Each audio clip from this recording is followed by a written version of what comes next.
আসসালামু আলাইকুম আপুরা ভাইরা,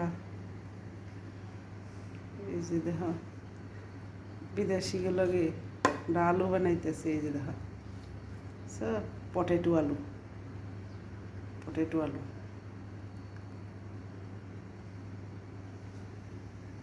আলু আর এই যে বানাইতেছি মুরগি, এই যে চিকেন ফেলে, বিদেশি চিকেন ফেলে।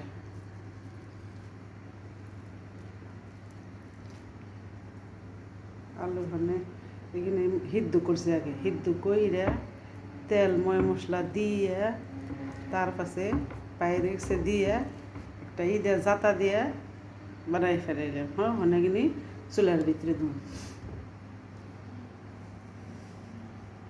দেখতেছি তো, এটা কোনো ভিডিও